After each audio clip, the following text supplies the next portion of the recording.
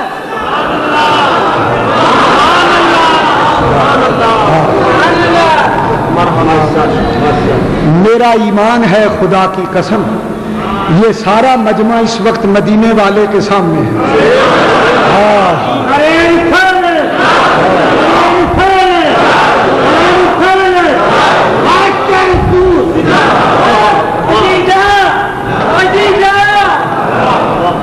حضور صلی اللہ علیہ وسلم نے فرمایا، جب کوئی جہاں کہیں سے مجھ پر درود و سلام پڑھتا ہے، حدیث کے لفظ 2 طرح ہیں، بلغنی صلاتہ، مجھے اس کا درود پہنچتا ہے، مجھے اس کا پہنچتا ہے. اس سے بھی خاص حدیث کے لفظ بلغنی صوتہ، اس کا درود حضور آپ تک کیسے پہنچتا ہے؟ فرمایا درود پڑھنے والے کی آواز میں خود سنتا ہوں. الصلاۃ والسلام علیک یا رسول اللہ وعلی آلک وصحابک یا حبیب اللہ. تو زندہ ہے واللہ، تو زندہ ہے واللہ. حضور کے زندہ ہونے کا مطلب کیا ہے؟ آپ پر وہ طبی موت روح کے جسم سے جدا ہونے والی آئی، اسی آن واپس لوٹا دی اللہ نے. یہ بات حدیث سے ثابت ہے. سبحان اللہ. ہاں. البدور السافرہ کے حوالے سے بات کرتا ہوں. قاضی القضات علامہ امام جلال الدین بلقینی رحمت اللہ علیہ سے کسی نے مسئلہ پوچھا کہ قیامت کے دن جب حضور مقام محمود پر سجدہ کریں گے تو وضو کس جگہ کریں گے؟ قاضی القضات چیف جسٹس حضرت علامہ امام قاضی جلال الدین سیوطی جلال الدین بلقینی رحمت اللہ علیہ نے فرمایا، مجھے قسم ہے رب ذوالجلال کی، مدینے کے اندر حضور نے زندگی میں جو آخری وضو کیا تھا اسی وضو سے حشر کے میدان میں مقام محمود پہ سجدہ کریں.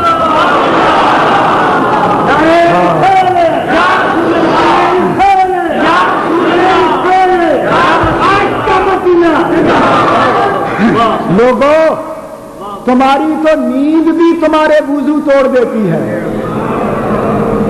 نبی کی موت اپنی موت کی طرح سمجھتے ہو؟ نادانو، تمہاری تو نیند بھی وضو توڑ دیتی ہے اور نبی کی موت بھی وضو نہیں توڑتی. پھر کہتے ہو ہماری طرح نبی مر جاتے ہیں، ہماری طرح مر جاتے ہیں. توبہ کرو، ان کا مرنا اور تیرا مرنا اور. حضور کے جسم سے روح نکلی، ملک الموت نے قبض کی، موت کا اطلاق ہو گیا نا، موت ثابت ہو گئی. اب اللہ کی عادت یہ ہے کہ جب روح کسی کی قبض ہوتی ہے تو کافر کی روح سجیین میں بھیجی جاتی ہے اور مومن کی روح علیین میں بھیجی جاتی ہے۔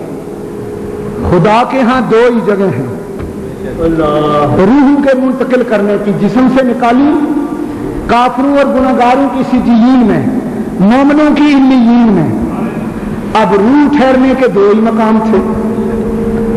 خدا نے دیکھا کہ یار کی روح کہاں ٹکائی جائے،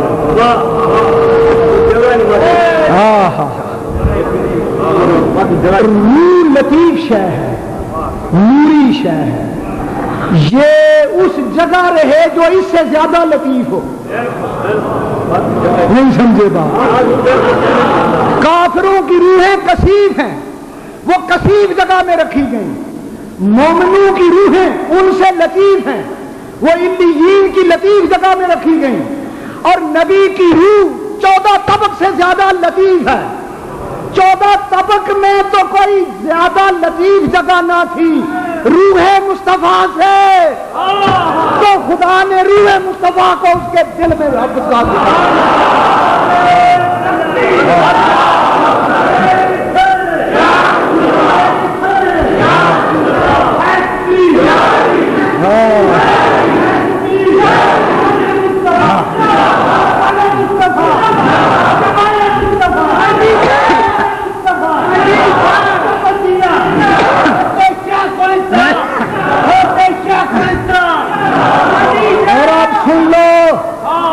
ایمان کا عقیدہ یہ ہے کہ آج سے 1400 سال پہلے مدینے میں حضور کے جسم سے روح نکالی گئی، اور پھر چونکہ روح مصطفیٰ کے رکھنے کے لیے کوئی روح سے زیادہ لطیف جگہ خدا کے پاس اور تھی ہی نہیں۔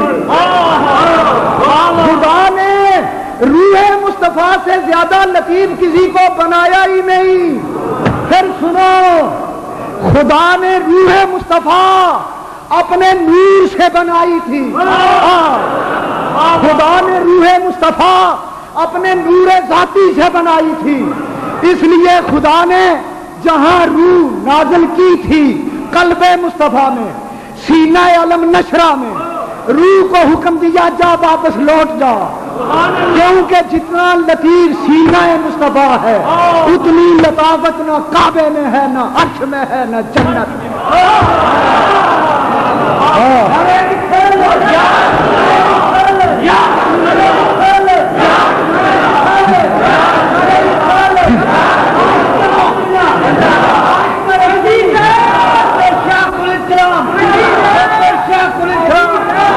ہمارے نزدیک وفات النبی اور حیات النبی کا مسئلہ یہ ہے کہ دل اپنی طلب میں صادق تھا، گھبرا کے سوئے مطلوب گیا، دریا ہی سے وہ موتی نکلا تھا، دریا ہی میں جا کے ڈوب گیا۔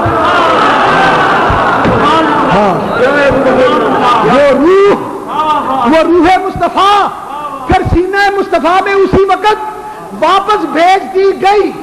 اب قیامت تک نہیں، قیامت کے بعد بھی ابد الآباد تک، ازل الازال سے ابد الآباد تک میرا نبی زندہ ہے، زندہ ہے، زندہ زندہ۔